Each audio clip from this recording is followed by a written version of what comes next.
reads, I'm Dexter Dow. If you've watched the main Atomic Privilege series, you know the question at the center. Every political decision about Iran's nuclear program originates here. Every enrichment order, every safeguards dispute, every diplomatic concession, and every refusal. This is where the threshold is managed. From here, we fly southeast to Parchin, a military complex where the IAEA found uranium particles at a site Iran said was used for storing chemicals, then south to Fordow, an enrichment plant tunneled 80 meters into a mountainside, revealed in 2009 by Western intelligence, not by the safeguard system. In 2023, inspectors found uranium there enriched to 83.7%. Weapons grade is 90. After Fordow, we continue south to Natanz, the underground centrifuge hall that an Iranian exile group exposed in 2002, then to Isfahan, where yellow cake is converted into the gas that feeds those centrifuges. And from Isfahan, we cross the Zagros Mountains, 400 miles of folded ridgeline, and descend to the Persian Gulf coast to Bushehr. Bushehr is Iran's civilian nuclear power plant, Russian-built, under full international safeguards, fuel supplied by Russia, spent fuel returned. The inalienable right under Article 4 of the NPT exercised in plain view on the open coast. The facilities in the interior were hidden. The facility on the coast was displayed. Same country, same treaty, same physics. That's the threshold problem. While we fly, I'll be reading Chapter 17, Iran, the NPT, and the threshold problem. 550 miles. The distance between a right and a weapon. Let's fly it.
This is Cockpit Reads. I'm Dexter Dow. If you've watched the main Atomic Privilege series, you know the question at the center of the book. How is it that the same weapon can be the foundation of one nation's security and an unforgivable crime when another nation pursues it? Today we fly the country where that question has no clean answer. We're departing Tehran, Mehrabad, Iran's oldest international airport in a city of 9 million people. Every political decision about Iran's nuclear program originates here. Every enrichment order, every safeguards dispute, every diplomatic concession, and every refusal. This is where the threshold is managed. From here, we fly southeast to Parchin, a military complex where the IAEA found uranium particles at a site Iran said was used for storing chemicals, then south to Fordow, an enrichment plant tunneled 80 meters into a mountainside, revealed in 2009 by Western intelligence, not by the safeguard system. In 2023, inspectors found uranium there enriched to 83.7%. Weapons grade is 90. After Fordow, we continue south to Natanz, the underground centrifuge hall that an Iranian exile group exposed in 2002, then to Isfahan, where yellow cake is converted into the gas that feeds those centrifuges. And from Isfahan, we cross the Zagros Mountains, 400 miles of folded ridgeline, and descend to the Persian Gulf coast to Bushehr. Bushehr is Iran's civilian nuclear power plant, Russian-built, under full international safeguards, fuel supplied by Russia, spent fuel returned. The inalienable right under Article 4 of the NPT exercised in plain view on the open coast. The facilities in the interior were hidden. The facility on the coast was displayed. Same country, same treaty, same physics. That's the threshold problem. While we fly, I'll be reading Chapter 17, Iran, the NPT, and the threshold problem. 550 miles. The distance between a right and a weapon. Let's fly it.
Here we go.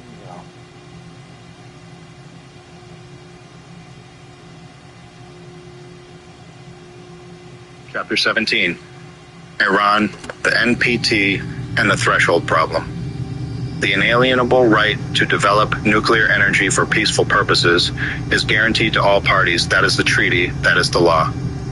Iranian diplomatic position, public debate about Iran's nuclear program consistently collapses three distinct things into one. The first is the question of legal rights, what Iran is permitted to do under the NPT.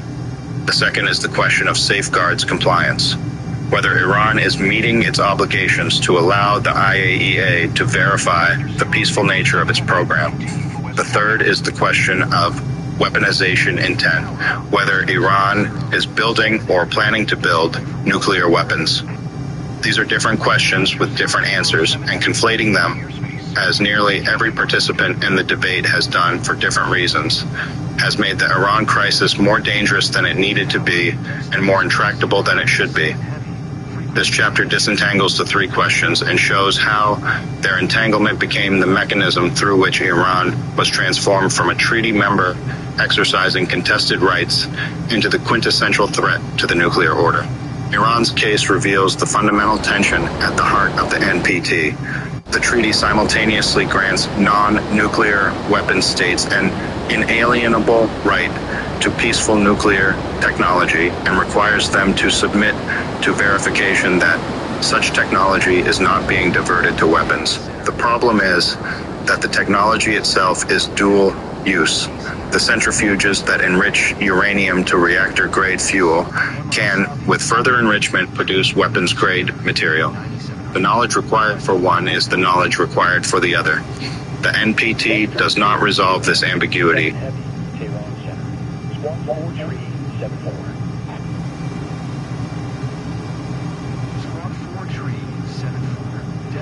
007 Heavy.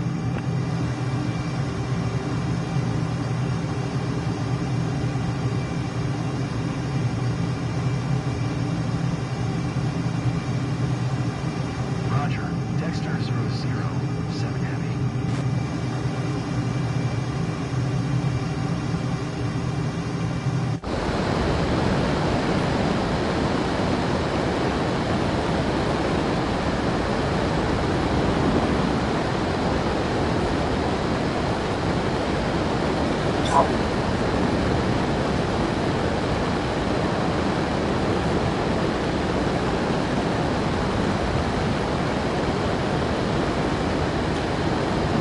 There's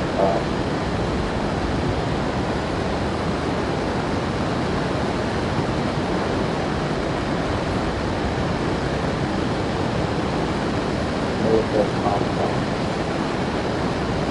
Parchin, which one I thought it's couldn't be moved mountains.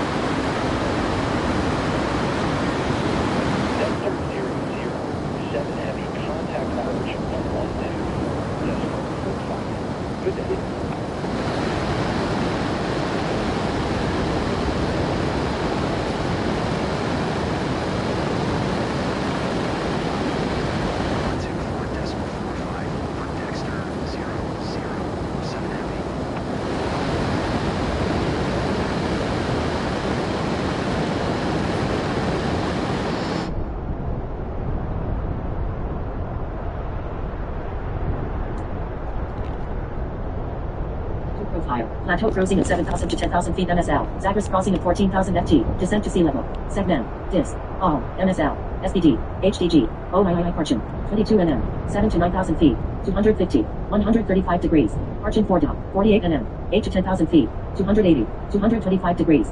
Fordow Natanz. 85 nm. 8 to 9,000 feet. 300. 140 degrees. Natanz Isfahan. 78 nm. 7 to 8,000 feet. 280. 185 degrees. Isfahan Zagros.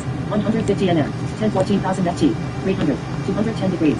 Zagros Bushehr. 220 nm. Descent. 280. 210 degrees. Coast hold. 10 nm. Pattern. 160. Fuel warning.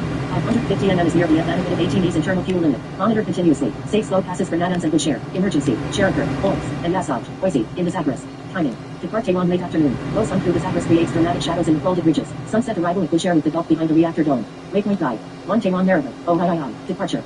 35.689 degree north, 51.311 degrees, 3,962 feet MSL city of 9 million between the Alborz Mountains and the Iranian plateau. Mount Damavand, 80,406 feet on the northeastern skyline. The Atomic Energy Organization of Iran is headquartered here. Every political decision about enrichment and safeguards originates in this city. External.com/atomic privilege at Cockpit reads 3. Cockpit reads. The Atomic Privilege.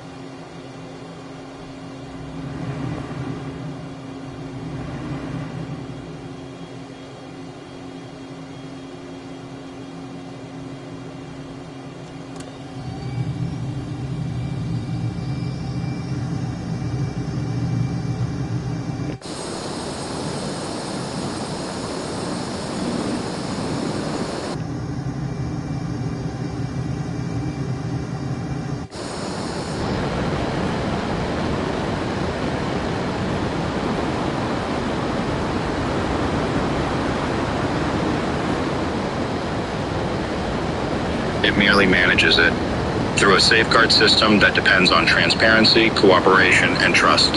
When any of those erodes, the system breaks down. And the way the breakdown has been handled in Iran's case reveals everything about the nuclear order's priorities. The right, Article 4, and the inalienable entitlement. Article 4 of the NPT is unambiguous in its language. Every party to the treaty has the inalienable right to develop, produce, and use right there energy for peaceful purposes. This right is not conditional on the approval of the nuclear weapon states. It is not limited to states that the existing powers consider trustworthy. It is inalienable, a term chosen deliberately by the treaty's drafters to indicate that it cannot be forfeited, suspended, or withdrawn.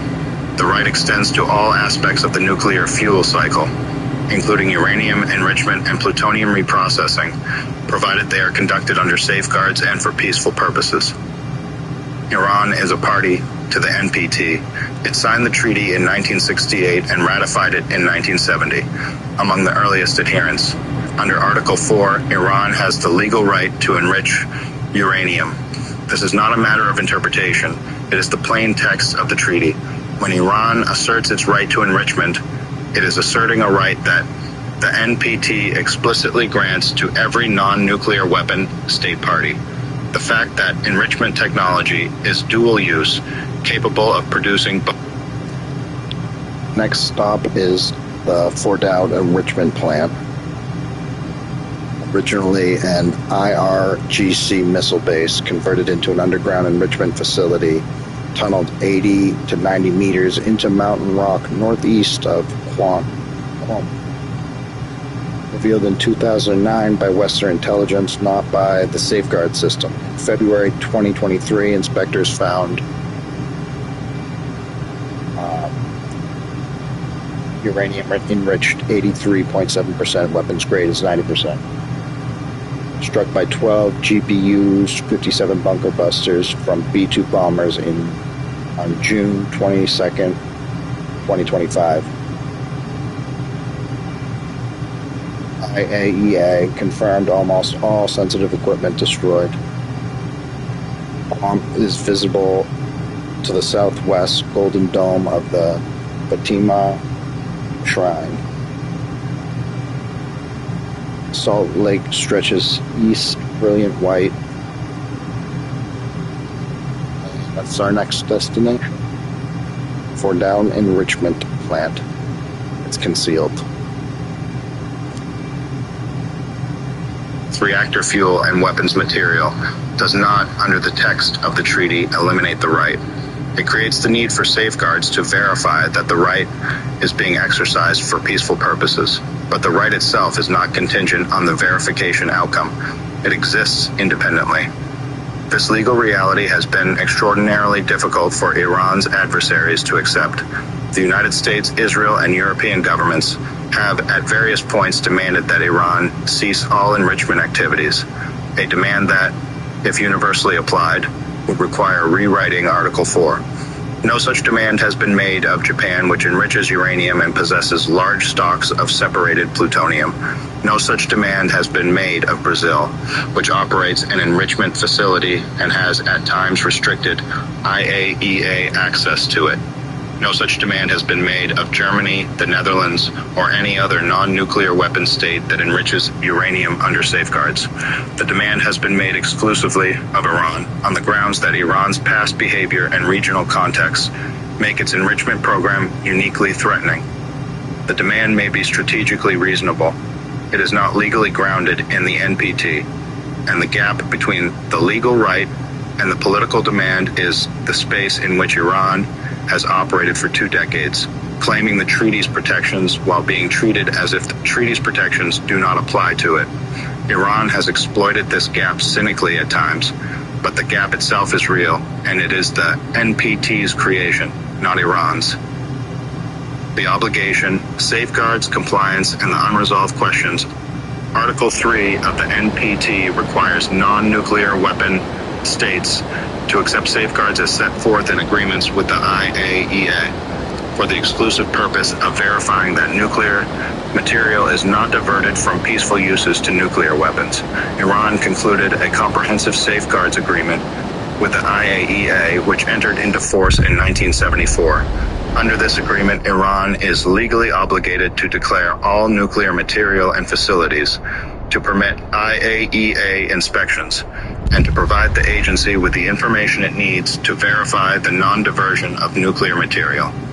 Iran has repeatedly failed to meet these obligations. The undeclared nuclear sites at Natanz and Arak were exposed in 2002 by an Iranian exile group, not by IAEA inspections. The underground enrichment facility at Fordow was revealed in 2009 by Western intelligence, again, not by the safeguard system. Iran's initial declarations to the IAEA omitted significant nuclear activities and materials. When confronted, Iran provided explanations that the agency repeatedly found to be technically non-credible.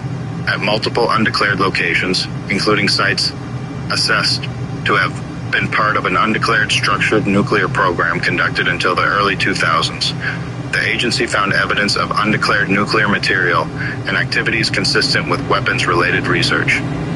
By 2025, the situation had become acute.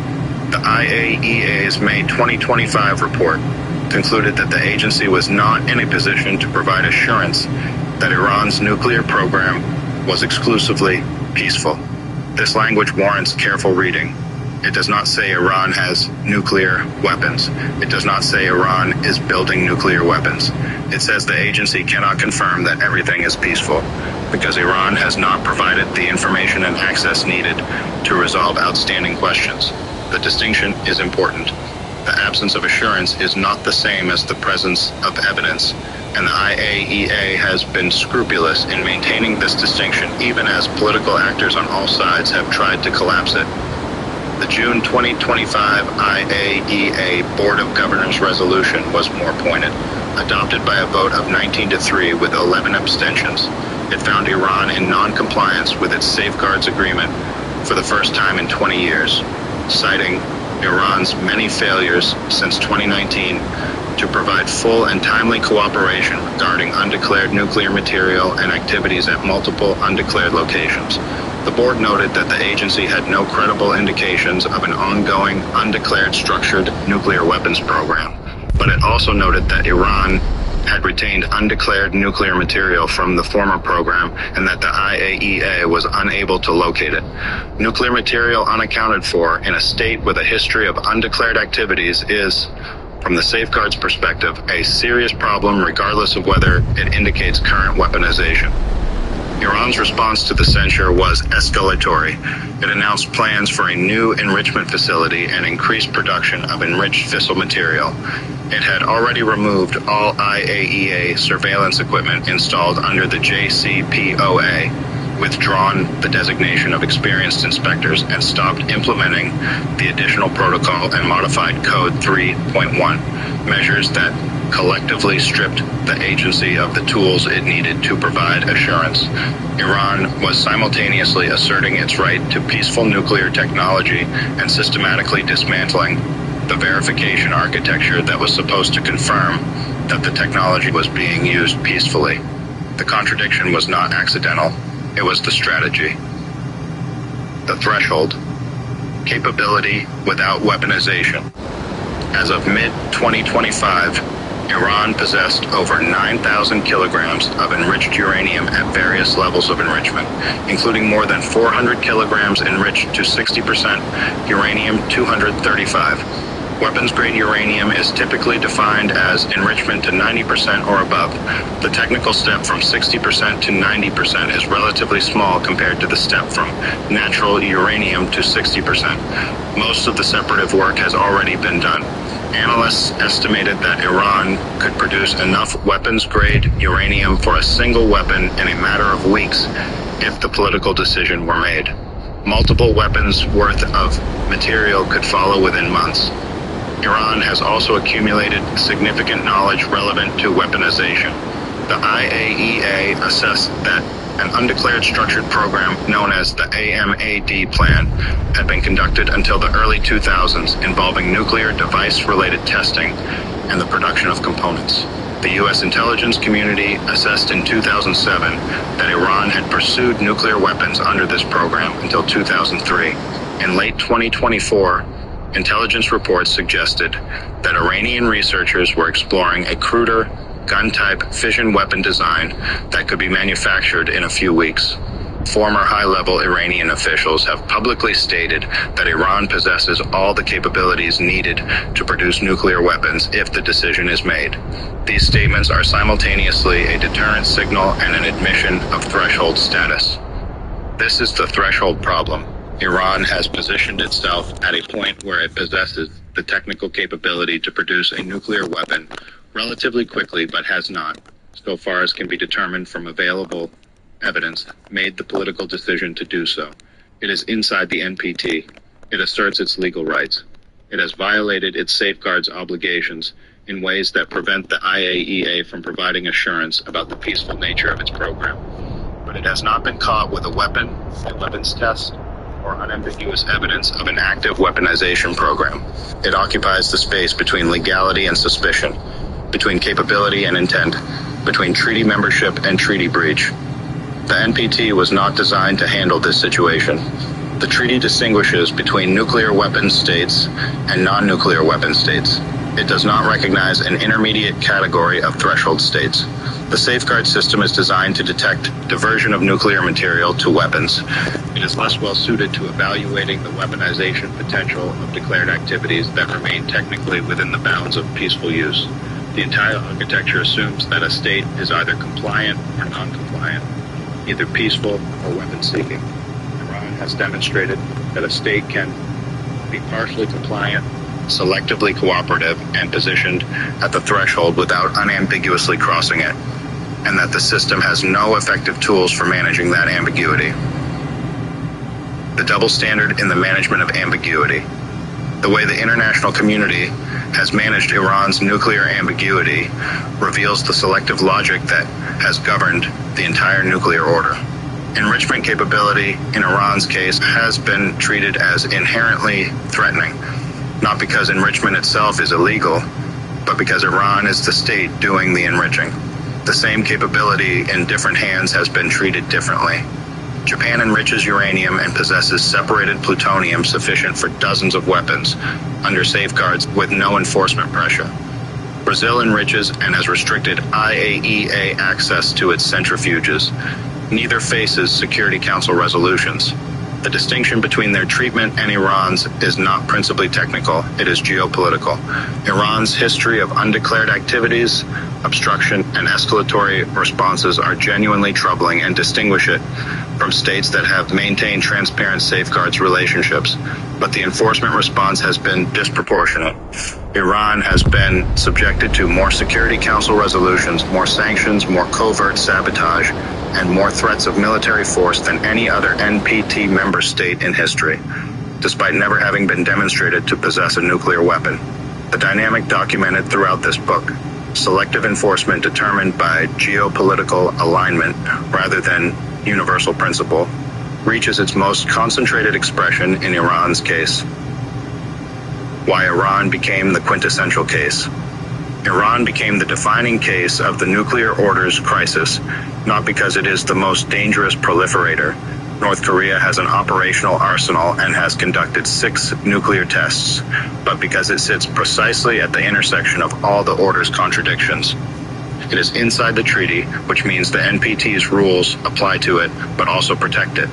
It possesses dual-use technology that the treaty explicitly permits, but that adversaries consider intolerable. It has violated safeguards obligations in ways that undermine confidence, but has not committed the unambiguous act, a weapons test, a declared arsenal, that would trigger the system's most severe responses. It is surrounded by a nuclear-armed state, Israel, that operates entirely outside the system, creating a comparative injustice that Iran has exploited effectively in international forums. And it exists in a region where the prospect of its nuclear capability has already triggered the cascade of reconsideration documented in the previous chapter.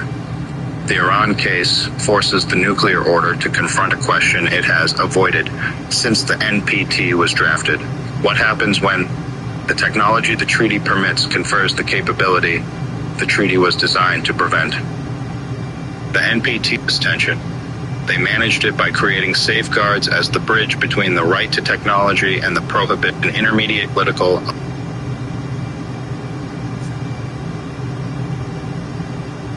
We're heading to the Natanz nuclear facility underground centrifuge hall exposed in 2002 by the people of Mojahim organization. The main hall is 100,000 meters, 8 meters underground, reinforced concrete.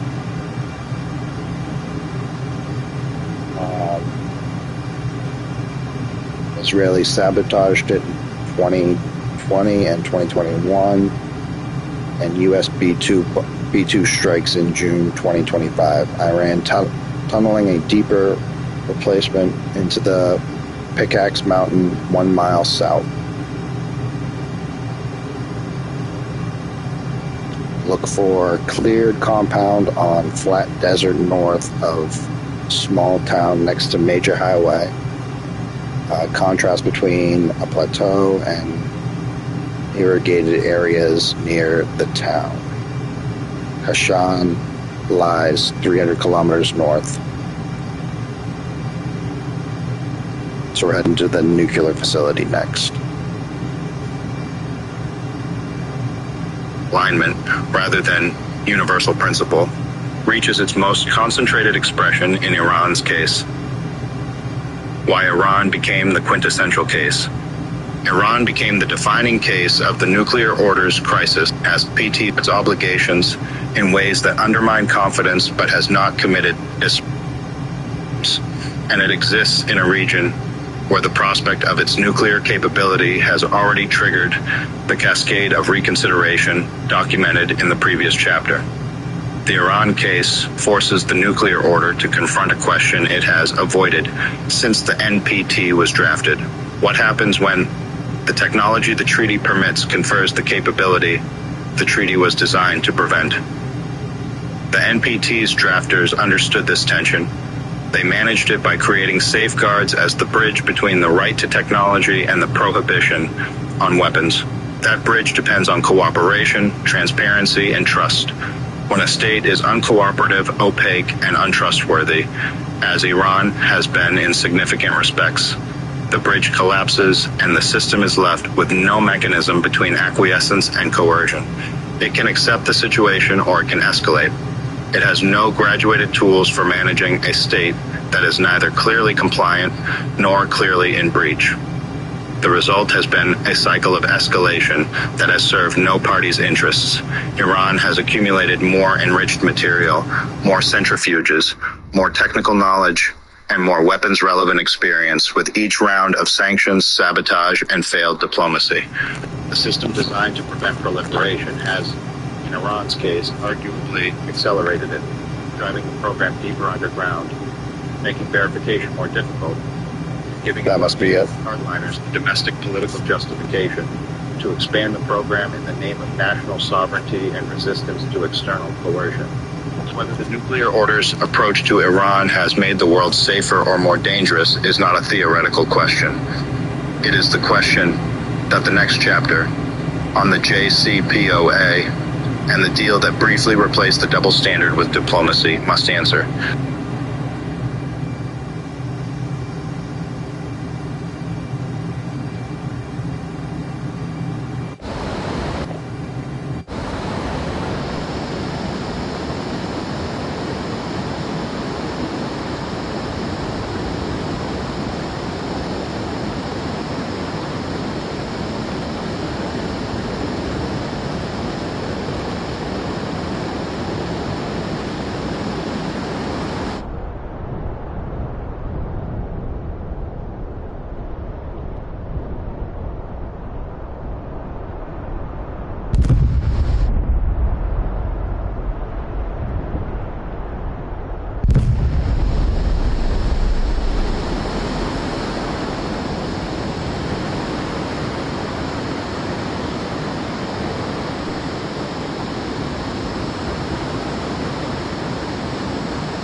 nuclear weapons. These are different questions with different answers, and conflating them, as nearly every participant in the debate has done, for different reasons, has made the Iran crisis more dangerous than it needed to be and more intractable than it should be. This chapter disentangles the three questions and shows how their entanglement became the mechanism through which Iran was transformed from a treaty member exercising contested rights into the quintessential threat to the nuclear order. Iran's case reveals the fundamental tension at the heart of the NPT. The treaty simultaneously grants non-nuclear weapon states an inalienable right to peaceful nuclear technology and requires them to submit to verification that such technology is not being diverted to weapons. The problem is that the technology itself is dual use. The centrifuges that enrich uranium to reactor-grade fuel can, with further enrichment, produce weapons-grade material. The knowledge required for one is the knowledge required for the other. The NPT does not resolve this ambiguity, it merely manages it through a safeguard system that depends on transparency, cooperation, and trust. When any of those erodes, the system breaks down.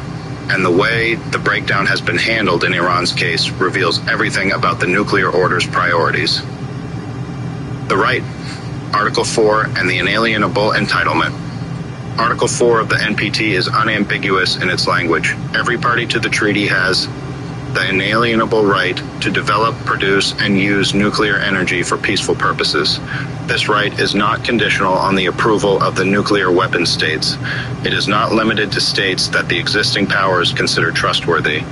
It is inalienable, a term chosen deliberately by the treaty's drafters to indicate that it cannot be forfeited, suspended, or withdrawn. The right extends to all aspects of the nuclear fuel cycle, including uranium, enrichment, and plutonium reprocessing, provided they are conducted under safeguards and for peaceful purposes. Iran is a party to the NPT. It signed the treaty in 1968 and ratified it in 1970, among the earliest adherents. Under Article 4, Iran has the legal right to enrich uranium. This is not a matter of interpretation. It is the plain text of the treaty. When Iran asserts its right to enrichment, it is asserting a right that the NPT explicitly grants to every non-nuclear weapon state party. The fact that enrichment technology is dual use, capable of producing both reactor fuel and weapons material, does not, under the text of the treaty, eliminate the right. It creates the need for safeguards to verify that the right is being exercised for peaceful purposes, but the right itself is not contingent on the verification outcome. It exists independently. This legal reality has been extraordinarily difficult for Iran's adversaries to accept. The United States, Israel, and European governments have at various points demanded that Iran cease all enrichment activities, a demand that, if universally applied, would require rewriting Article 4. No such demand has been made of Japan, which enriches uranium and possesses large stocks of separated plutonium. No such demand has been made of Brazil, which operates an enrichment facility. Such demand has been made of Germany.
the Netherlands, or any other non-nuclear weapon state that enriches uranium under safeguards.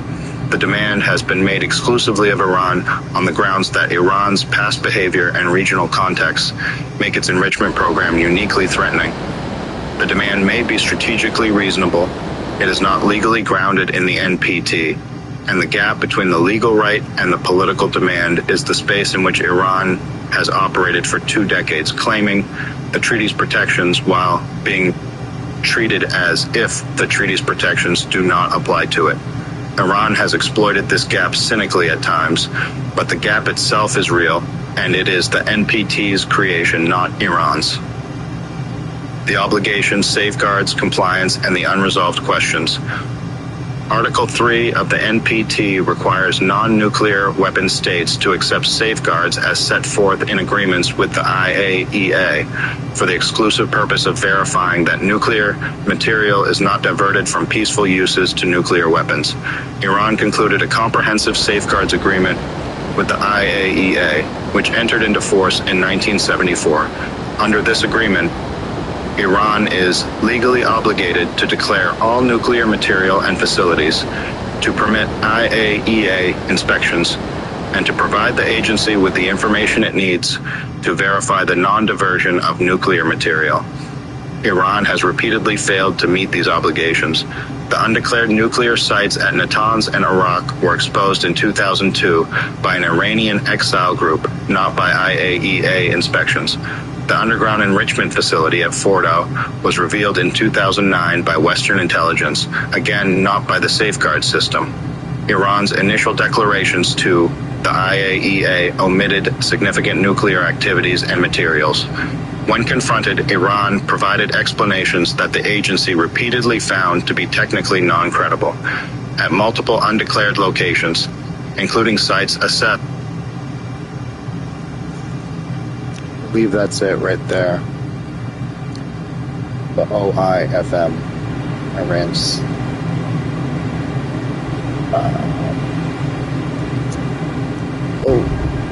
sorry.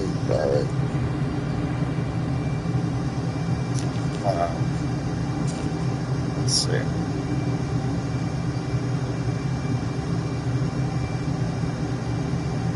Iran's second largest city, 2.2 million, home to the uranium conversion facility, converts located to uranium hexafluoride, US-6, the gas that feeds centrifuges. Without this step, enrichment cannot occur. Also one of the most historically significant cities in the Islamic world, the Sayanda River, CO Sepal Bridge, 33 arches, 1,602, Natchez Jahan Square, second largest in the world, the Shah Mosque, Current Mosque, a city of extraordinary cultural heritage housing the industrial feedstock for a contested nuclear program. Originates, Iran's second largest city, 2.2 million, home to the uranium conversion facility, converts located to uranium hexafluoride, US-6, the gas that feeds centrifuges. Without this step, enrichment cannot occur. Also one of the most historically significant cities in the Islamic world, the Sayanda River, CO Sepal Bridge, 33 arches, 1,602, Natchez Jahan Square, second largest in the world, the Shah Mosque, Current Mosque, a city of extraordinary cultural heritage housing the industrial feedstock for a contested nuclear program. Originates.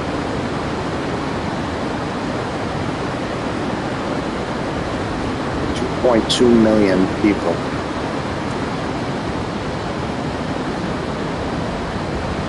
And the uranium conversion facility is, see if you can locate it.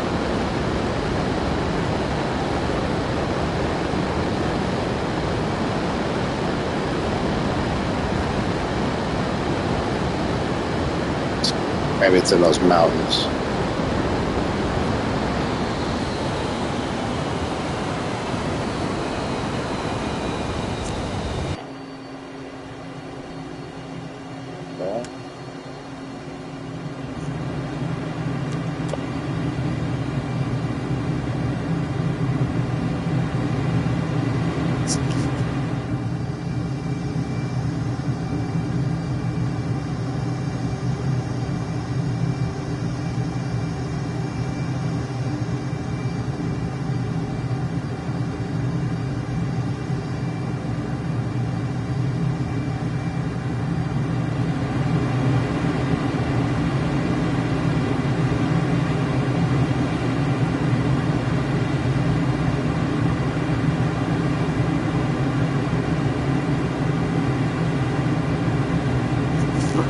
Make another pass, see if you can see it.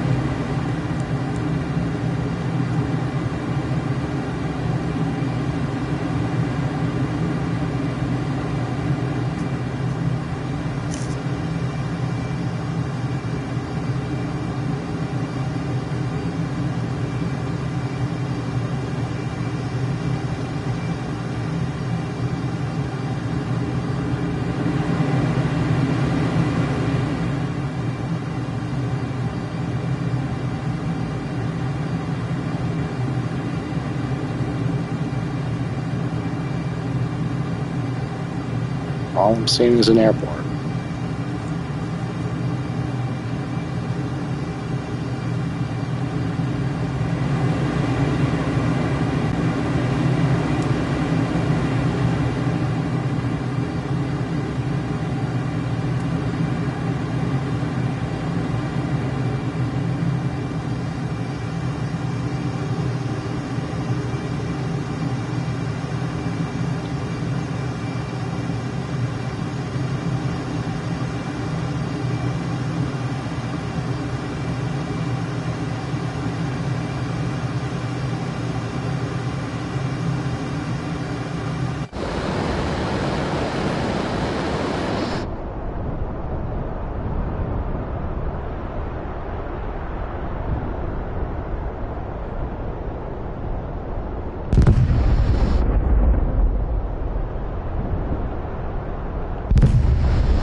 Zagros crossing from Isfahan. Climb through parallel route. The Zagros crossing from Isfahan. Climb through parallel route.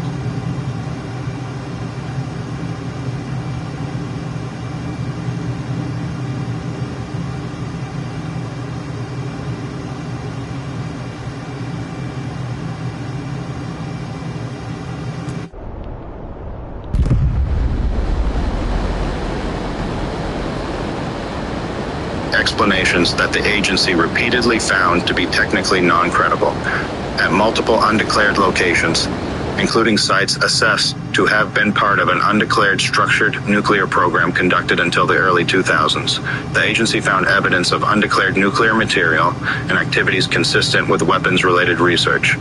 By 2025, the situation had become acute. The IAEA's May 2025 report concluded that the agency was not in a position to provide assurance that Iran's nuclear program was exclusively peaceful. This language warrants careful reading. It does not say Iran has nuclear weapons. It does not say Iran is building nuclear weapons. It says the agency cannot confirm that everything is peaceful because Iran has not provided the information and access needed to resolve outstanding questions. The distinction is important. The absence of assurance is not the same as the presence of evidence, and the IAEA has been scrupulous in maintaining this distinction, even as political actors on all sides have tried to collapse it. The June 2025 IAEA Board of Governors resolution was more pointed. Adopted by a vote of 19-3 with 11 abstentions, it found Iran in non-compliance with its safeguards agreement for the first time in 20 years, citing Iran's many failures since 2019 to provide full and timely cooperation regarding undeclared nuclear material and activities at multiple undeclared locations. The board noted that the agency had no credible indications of an ongoing, undeclared structured nuclear weapons program, but it also noted that Iran had retained undeclared nuclear material from the former program and that the IAEA was unable to locate it. Nuclear material unaccounted for in a state with a history of undeclared activities is, from the safeguards perspective, a serious problem, regardless of whether it indicates current weaponization. Iran's response to the censure was escalatory. It announced plans for a new enrichment facility and increased production of enriched fissile material. It had already removed all IAEA surveillance equipment installed under the JCPOA, withdrawn the designation of experienced inspectors, and stopped implementing the additional protocol, and modified Code 3.1, measures that collectively stripped the agency of the tools it needed to provide assurance. Iran was simultaneously asserting its right to peaceful nuclear technology and systematically dismantling the verification architecture that was supposed to confirm that the technology was being used peacefully. The contradiction was not accidental, it was the strategy. The threshold capability without weaponization. As of mid-2025, Iran possessed over 9,000 kilograms of enriched uranium at various levels of enrichment, including more than 400 kilograms enriched to 60% uranium-235. Weapons-grade uranium is typically defined as enrichment to 90% or above. The technical step from 60% to 90% is relatively small compared to the step from natural uranium to 60%. Most of the separative work has already been done. Analysts estimated that Iran could produce enough weapons-grade uranium for a single weapon in a matter of weeks if the political decision were made. Multiple weapons worth of material could follow within months. Iran has also accumulated significant knowledge relevant to weaponization. The IAEA assessed that an undeclared structured program known as the Ahmad Plan had been conducted until the early 2000s, involving nuclear device-related testing and the production of components. The U.S. intelligence community assessed in 2007 that Iran had pursued nuclear weapons under this program until 2003. In late 2024, intelligence reports suggested that Iranian researchers were exploring a cruder gun-type fission weapon design that could be manufactured in a few weeks. Former high-level Iranian officials have publicly stated that Iran possesses all the capabilities needed to produce nuclear weapons if the decision is made. These statements are simultaneously a deterrent signal and an admission of threshold status. This is the threshold problem. Iran has positioned itself at a point where it possesses the technical capability to produce a nuclear weapon relatively quickly, but has not, so far as can be determined from available evidence, made the political decision to do so. It is inside the NPT, it asserts its legal rights. It has violated its safeguards obligations in ways that prevent the IAEA from providing assurance about the peaceful nature of its program, but it has not been caught with a weapon, a weapons test, or unambiguous evidence of an active weaponization program. It occupies the space between legality and suspicion, between capability and intent, between treaty membership and treaty breach. The NPT was not designed to handle this situation. The treaty distinguishes between nuclear weapon states and non-nuclear weapon states. It does not recognize an intermediate category of threshold states. The safeguard system is designed to detect diversion of nuclear material to weapons. It is less well suited to evaluating the weaponization potential of declared activities that remain technically within the bounds of peaceful use. The entire architecture assumes that a state is either compliant or non-compliant, either peaceful or weapons-seeking.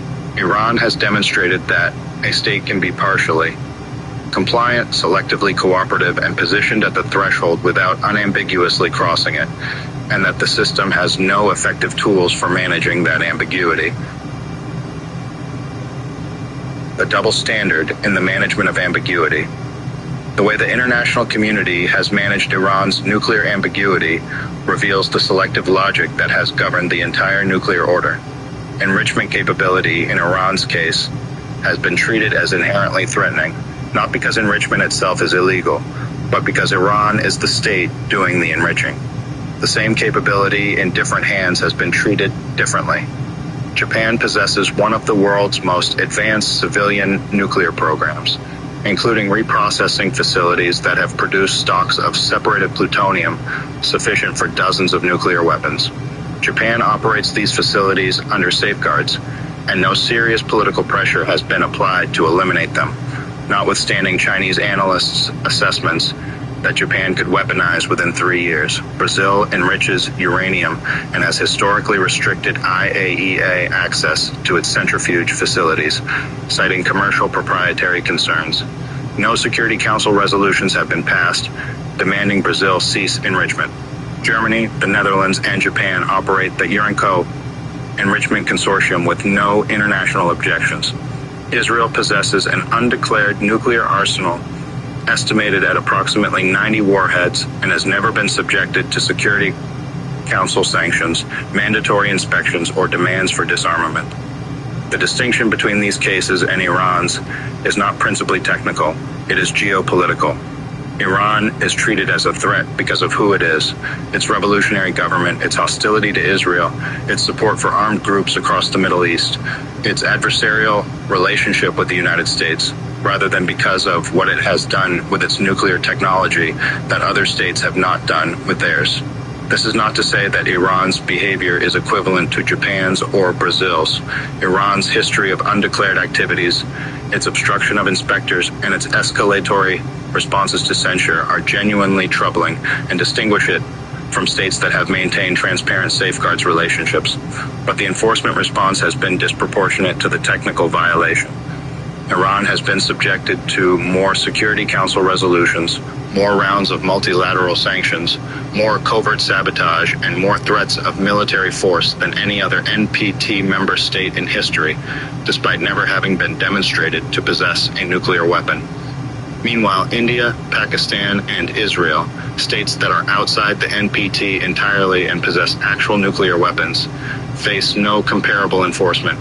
India was rewarded with a civilian nuclear cooperation agreement in 2005 that explicitly accommodated its nuclear arsenal. The message of this selective enforcement is not subtle. The nuclear order punishes states that approach the threshold from inside the treaty more harshly than it punishes states that possess weapons outside it. The system is harder on the aspiring than on the accomplished. Why Iran became the quintessential case. Iran became the defining case of the nuclear orders crisis, not because it is the most dangerous proliferator. North Korea has an operational arsenal and has conducted 6 nuclear tests, but because it sits precisely at the intersection of all the order's contradictions. It is inside the treaty, which means the NPT's rules apply to it but also protect it.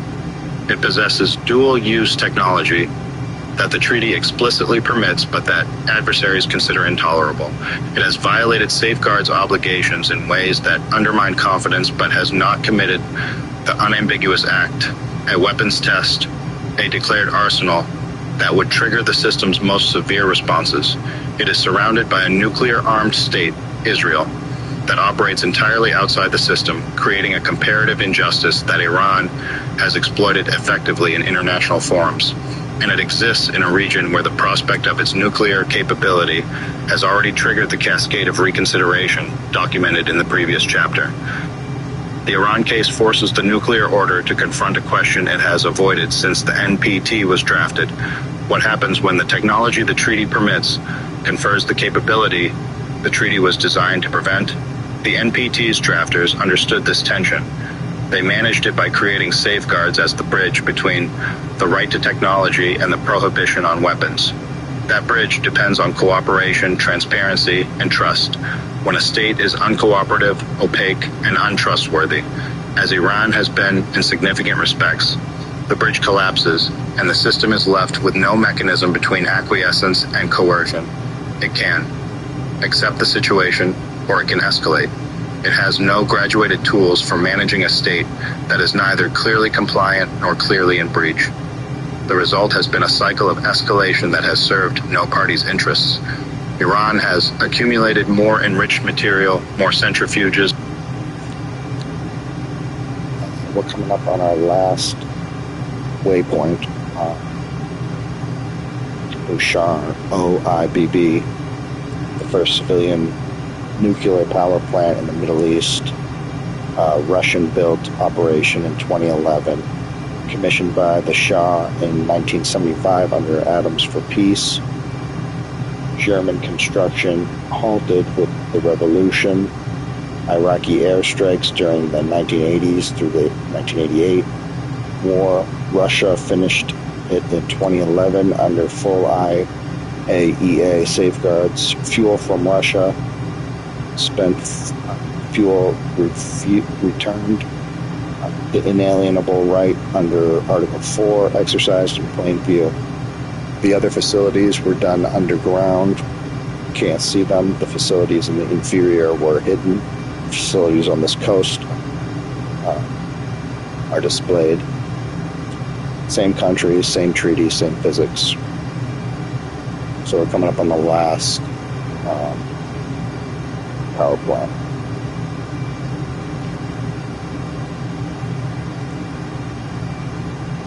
Trust, when a state is uncooperative, opaque, and untrustworthy, as Iran has been in significant respects.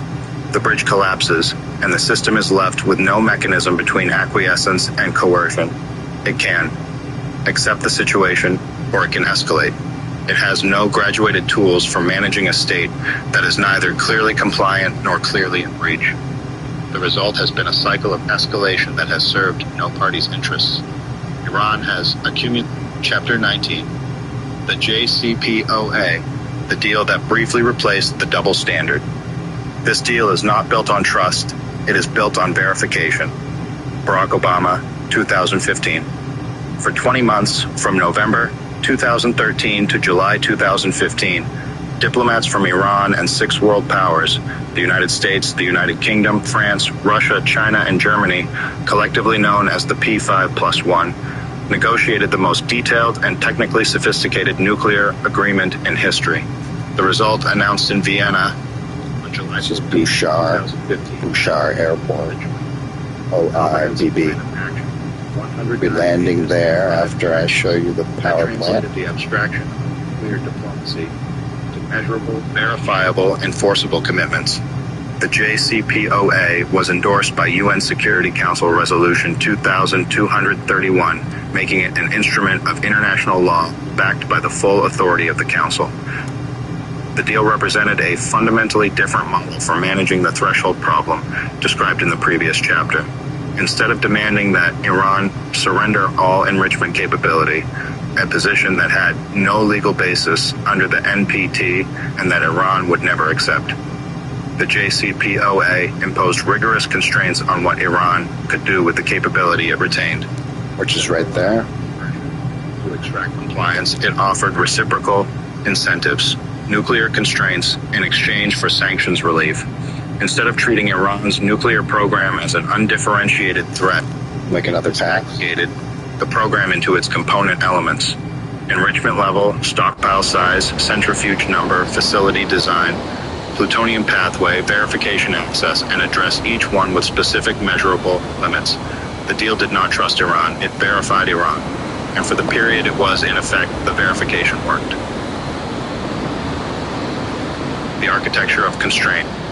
The JCPOA's technical provisions were designed to accomplish a single strategic objective, extending Iran's breakout time. The period needed to produce enough weapons-grade uranium for a single nuclear weapon, from an estimated 2 to 3 months to at least 12 months. This extended timeline was the deal's core security contribution. It ensured that if Iran ever decided to dash for a weapon, the international community would have sufficient warning to respond. Every technical provision was calibrated to serve this objective. Enrichment level. Iran was permitted to enrich uranium to a maximum of 3.67%. Uranium 235 for 15 years, a level sufficient for civilian power generation, but far below the 90% purity required for weapons-grade material. Prior to the deal, Iran had been enriching to 20%, which represented approximately 90% of the separative work required to reach weapons grade. Capping enrichment at 3.67% eliminated the most proliferation-sensitive activity in Iran's program. Iran's stockpile of low-enriched uranium was capped at 300 kilograms of uranium hexafluoride enriched to 3.67%, a reduction of 97% from its pre-deal stockpile of approximately 10,000 kilograms. Excess Right there on that peninsula. Right there. This cap ensured that even at the permitted enrichment, Right there. not possess enough material to further enrich to weapons grade without first accumulating additional feedstock, a process that would take months and would be detected by inspectors. Centrifuges. Now we're going to land. To reduce its operating centrifuges from approximately 19,000 to 5,060 first-generation IR-1 machines for 10 years. Over 13,000 excess centrifuges were dismantled and placed in monitored storage under IAEA seal. Only the oldest and least efficient models were permitted for enrichment. Advanced centrifuge research and development was tightly constrained. Iran could conduct limited R&D on specified models, but could not withdraw. Enriched material from test cascades. Centrifuge production facilities were placed under continuous IAEA surveillance for 20 years. Facilities. Enrichment was restricted to the Natanz facility, the underground Fordow enrichment plant, built into a mountain and hardened against military attack, was converted to a nuclear physics and technology research center. No enrichment was permitted there for 15 years. The Arak heavy water reactor, which in its original design could have produced enough weapons-grade plutonium for 1 or 2 nuclear weapons annually, was required to be redesigned and rebuilt with a new core that would prevent plutonium production. The original reactor its fuel channels filled with concrete, rendering it permanently inoperable. All spent fuel from the redesigned reactor would be shipped out of Iran for the reactor's lifetime, closing the plutonium pathway to a weapon. Verification. The monitoring regime was the most intrusive ever applied to any state's nuclear program. The IAEA was granted expanded access rights, including continuous surveillance of enrichment facilities using online enrichment measurement devices and electronic seals. Iran committed to increasing designated IAEA inspectors to 130 to 150. Procurement channels for nuclear-related materials were monitored. Uranium mines and mills were placed under surveillance for 25 years. The additional protocol and modified code 3.1 were to be provisionally implemented, giving the IAEA the tools to verify both declared and undeclared activities. If the IAEA identified concerns about undeclared activities at any location, a dispute resolution mechanism with defined timelines ensured that access could be obtained within a maximum of 24 days. Taken together, these provisions represented a comprehensive architecture of constraint that addressed every known pathway to a nuclear weapon: uranium enrichment, plutonium production, and weaponization research, through measurable limits backed by continuous verification. The deal did not eliminate Iran's nuclear capability. It constrained that capability within bounds that the international community could monitor, and that, if violated, would provide adequate warning time for a response. What the deal accomplished. The JCPOA was implemented on January 16, 2016, after the IAEA certified that Iran had completed its required preliminary steps, dismantling centrifuges, reducing its enriched uranium stockpile, removing the Iraq reactor core, and establishing the monitoring infrastructure. In exchange, nuclear-related EU sanctions were suspended, U.S. nuclear-related sanctions were waived, and UN sanctions were terminated subject to reimposition. For the period the deal was in effect, from implementation in January 2016 until the United States withdrew in May 2018, the IAEA consistently reported that Iran was meeting its nuclear-related commitments. Thanks for flying the Iran nuclear corridor with me. Iran to the Persian Gulf. That was 550 nautical miles. and we read Chapter 17 of Iran, the NPT of the Atomic Privilege. Thanks for flying with me.